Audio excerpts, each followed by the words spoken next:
Hi students, सो इस video में हम देखने वाले हैं आईएससी क्लास 12th केमिस्ट्री का पेपर पैटर्न।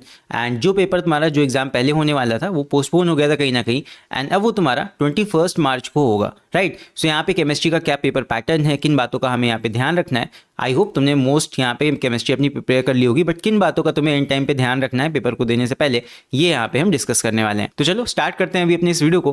तो यहाँ पे अगर हम बात करें अपनी केमिस्ट्री के पेपर पैटर्न की, तो 70 मार्क्स का हमारा पेपर है एंड 3 आवर्स का है, ये सबको पता है। एंड यहाँ पे पूरा पेपर हमारा section A, section B, section C and section D, काफ़ी ज़्यादा सेक्शंस में बटा हुआ है। 4 सेक्शन टोटल यहाँ पे हैं। और अगर यहाँ पे तुम क्वेश्चंस का नंबर देखोगे तो और तुम्हारा दिमाग खराब होगा, बिकॉज यहाँ पे क्वेश्चन का नंबर सच में बहुत ज़्यादा है, मतलब बहुत लॉन्ग पेपर है। उसी हिसाब से यहाँ पे तुम्हें टाइम भी दिया गया 3 आवर्स का। तो यहाँ पे थोड़ा समझते हैं कि किस तरह से हमें पेपर को करना है। अगर यहाँ पे तुम ध्यान से देखोगे तो सेक्शन ए तुम्हारा होता है 14 मार्क्स का, एंड ये कंप्लीटली तुम्हारा एक तरह से एक्सरसाइज बेस्ड है। इसमें एक्सरसाइजेस छोटी छोटी हैं, fill in the blanks 4 marks के हैं। कॉन्सेप्ट आता होगा, अगर थोड़ा बहुत भी चैप्टर के बारे में तुम्हें पता है तो फिल इन द ब्लैंक्स आराम से तुम कर सकते हो। एमसीक्यूज भी उतने मुश्किल नहीं होंगे, कंपैरेटिवली आगे के क्वेश्चंस के मुकाबले ईजी होंगे, तो इसमें भी तुम मार्क्स निकाल सकते हो अच्छे से। फिर उसके बाद एक पैसेज बेस्ड क्वेश्चन आएगा, इसका एग्जाम्पल मैं तुम्हें दिखा देता हूँ। अब यहाँ पे एक पैसेज बेस्ड क्वेश्चन भी आएगा तुम्हारा इस तरह का कुछ। ये देखो क्वेश्चन नंबर 3 जो तुम्हारा है सेक्शन ए का, इस तरह का पैसेज बेस्ड क्वेश्चन तुम्हें देखने को मिल सकता है। ये जो मैं दिखा रहा हूँ ये तुम्हारा स्पेसिमेन क्वेश्चन पेपर है, एंड इसी जैसा पेपर तुम्हें देखने को कुछ मिलेगा। क्वेश्चंस अलग होंगे, वो बात अलग है। तो इस तरह का पैसेज के ऊपर बेस्ड जैसे क्वेश्चन यहाँ पे दिया हुआ है, रीड द पैसेज, एंड एक सिचुएशन तुम्हें दे देंगे, उस सिचुएशन के ऊपर यहाँ पे क्वेश्चंस पूछे जाते हैं। तो ये जैसे कि तुम्हारा यहाँ पे कॉलिगेटिव प्रॉपर्टीज के ऊपर क्वेश्चन है, इस तरह के क्वेश्चन यहाँ पे पूछ सकता है। फिर इसके बाद आगे देखते हैं, अगला यहाँ पे जो हमसे पूछा जाएगा सेक्शन बी फिर स्टार्ट होगा। यहाँ पे ये होगा 20 मार्क्स का। यहाँ पे पूछे जाएंगे तुमसे 2-2 मार्क के क्वेश्चन, ठीक है। सारे क्वेश्चन यहाँ पे 2 मार्कर होंगे और 10 क्वेश्चन टोटल मिला के होंगे, काफी सारे क्वेश्चंस हैं। एंड एक चीज भाई याद रखना, यहाँ पे देयर आर नो चॉइसेस, ठीक है। तुम्हारे पास में यहाँ पे एक्सटर्नल चॉइस ऐसे नहीं रहेगा कि तुमने नंबर ऑफ क्वेश्चंस इतने कर लिए, सिर्फ तुम्हें इंटरनल चॉइस मिलेंगी, ओनली इंटरनल चॉइसेस। ऐसा इसका मतलब क्या हुआ, देखो यहाँ पे अलग से कोई चॉइस नहीं है, सिर्फ क्वेश्चन में ही कहीं कहीं, ये भी सब में नहीं दिया होगा तुम्हें, किसी किसी क्वेश्चन में। जैसे मान लो फॉर एग्जांपल अभी आगे देखो सेक्शन बी में, जैसे तुम्हें एक क्वेश्चन में दिखाता हूं, सारे क्वेश्चंस में नहीं है बट किसी क्वेश्चन में, जैसे मान लो यहाँ पे देखो दिया हुआ है क्वेश्चन नंबर 8 में, ध्यान से देखो क्वेश्चन नंबर 8 में एक तो फर्स्ट पार्ट है और बीच में लिखा है और, या तो फर्स्ट पार्ट करो 2 मार्क्स के लिए, या फिर इसका सेकंड पार्ट कर लो, जो सा तुम्हें आता हो। तो इसी तरह सिर्फ इंटरनल चॉइसेस ही तुम्हें मिलेंगी,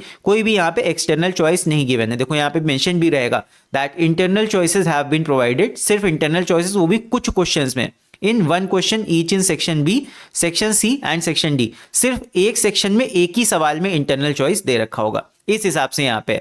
तो यहाँ ये उम्मीद करके मत जाना कि चॉइस बेस्ड है, कुछ भी छोड़ देंगे। तुम्हें एक ही क्वेश्चन में, सेक्शन बी में एक तुम्हें चॉइस मिलेगी, सेक्शन सी में एक क्वेश्चन के अंदर ही इंटरनल चॉइस मिलेगी, सेक्शन डी में भी किसी एक क्वेश्चन में एक इंटरनल चॉइस मिलेगी, इस तरह है। फिर उसके बाद तुम्हारा सेक्शन सी 21 मार्क्स का, ये तुम्हारा 3 मार्कर क्वेश्चन इसमें होंगे, एंड थोड़ा सा कंपैरेटिवली बड़े क्वेश्चन होंगे। मतलब जैसे जैसे तुम आगे के सेक्शन में जा रहे हो, सेक्शन बी में तुम्हारे 2 मार्कर क्वेश्चन थे, ठीक है, 2 मार्कर क्वेश्चन, उसी तरह सेक्शन सी में तुम्हारे 3 मार्कर क्वेश्चन है। तो यहाँ पे थोड़े से लंबे आंसर, बड़े आंसर तुम्हें लिखने होंगे या ज्यादा पार्ट्स होंगे। फिर उसके अलावा सेक्शन डी में जब आएंगे तो ये तुम्हारा सबसे कम मार्क्स का है, मतलब सबसे कम नहीं, सेक्शन ए के मुकाबले 1 मार्क्स ज्यादा है, 15 मार्क्स, और यहाँ पे 5 मार्कर क्वेश्चन है। मतलब सेक्शन बी सेक्शन सी के मुकाबले यहाँ पे तुम्हें बड़े क्वेश्चंस देखने को मिलेंगे, तो 5 मार्कर क्वेश्चन यहाँ पे तुम्हें करने होंगे, और सारे क्वेश्चन करने हैं, किसी एक यहाँ पे क्वेश्चन में चॉइस दिया होगा इंटरनल, उसमें तुम चूज कर सकते हो। सो ये है तुम्हारा complete paper pattern for the chemistry. So यहाँ पे अब केमिस्ट्री की तैयारी कैसे करनी है इसकी थोड़ा सा हम बात कर लेते हैं, एंड मोमेंट पे कैसे इसको रिवाइज किया जाए। देखो केमिस्ट्री मेनली तुम्हारा 3 हिस्सों में बटा हुआ है। यहाँ पे एक तुम्हारा फिजिकल केमिस्ट्री वाला पार्ट है, फिर उसके बाद तुम्हारा इनऑर्गेनिक केमिस्ट्री का पार्ट है, और फिर ऑर्गेनिक केमिस्ट्री का पार्ट है। सो यहाँ पे जो फिजिकल केमिस्ट्री होता है कंपैरेटिवली इजी होता है फिजिकल केमिस्ट्री। क्यों? बिकॉज यहाँ पे तुम्हारा कॉन्सेप्ट है प्लस इसमें न्यूमेरिकल्स पूछे जाते हैं, तो यहाँ पे ज्यादा चीजें रट के जाने वाली नहीं है, ठीक है। तुम्हें यहाँ पे लर्निंग कम करनी पड़ेगी, कॉन्सेप्ट ज्यादा समझने पड़ेंगे, और इसमें कई सारे न्यूमेरिकल्स भी क्वेश्चन पूछे जाते हैं। तो इसलिए मैं कहूँगा ये कंपैरेटिवली इजी होते हैं rather than learning whole chapter. तो यहाँ पे तुम्हारा सॉल्यूशंस न्यूमेरिकल आता है, इलेक्ट्रोकेमिस्ट्री कॉन्सेप्ट न्यूमेरिकल दोनों ही आते हैं, और केमिकल काइनेटिक्स इसमें से भी न्यूमेरिकल एंड कॉन्सेप्ट दोनों ही आते हैं। मेजॉरिटी यहाँ पे से न्यूमेरिकल्स तुमको देखने को मिलेंगे, तो न्यूमेरिकल टाइप क्वेश्चंस यहाँ से अच्छे से तुम निकाल सकते हो। 25 मार्क्स का पूरा फिजिकल केमिस्ट्री आएगा, और इसमें तुम्हें एटलीस्ट 15+ मार्क्स के न्यूमेरिकल्स देखने को मिलेंगे। तो न्यूमेरिकल्स बहुत ज्यादा इंपॉर्टेंट है। फिर उसके बाद डीएनएफ लॉग, जितना भी इनऑर्गेनिक में है वो सारा का सारा कहीं ना कहीं तुम्हारा एक तरह से लर्निंग बेस है, ये DNA ब्लॉक पूरा लर्निंग है, दिस इज ओनली लर्निंग। यहाँ पे फैक्ट्स को तुम लर्न करोगे, बेसिकली पूरा लर्निंग है। और इसके बाद कोऑर्डिनेशन कंपाउंड, ये थोड़ा सा लर्निंग और थोड़ा कॉन्सेप्चुअल है, इसमें नेमिंग काफी ज्यादा इंपॉर्टेंट है, तो इसको मैं कॉन्सेप्चुअल एंड लर्निंग बेस्ड दोनों कहूंगा, तो इंपॉर्टेंट है ये वाला, इसमें नेमिंग जरूर से देख लेना कोऑर्डिनेशन कंपाउंड्स में। फिर उसके बाद हैलो एल्केन्स, मतलब ये ऑर्गेनिक वाला जो तुम्हारा पार्ट है पूरा, ये पूरा लर्निंग है, इसमें नेमिंग रिएक्शन खास तौर पे, कन्वर्जन क्वेश्चंस खास तौर पे, ये सारे के सारे तुम्हें लर्न तो करने ही पड़ेंगे।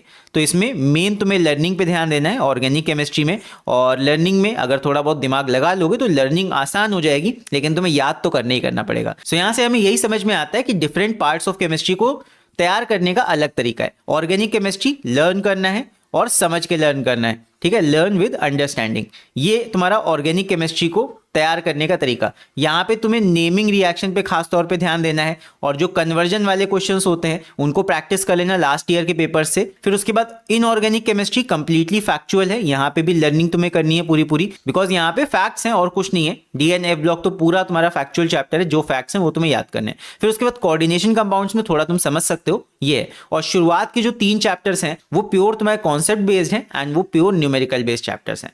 तो इस तरह तुम्हें केमिस्ट्री को प्रिपेयर करना है। अभी यहाँ पे आगे आने वाले टाइम में मैं थोड़े से और वीडियोस यहाँ पे अपलोड करूंगा जो तुम्हारे काम आएंगे एंड टाइम पे एग्जाम को देने से पहले।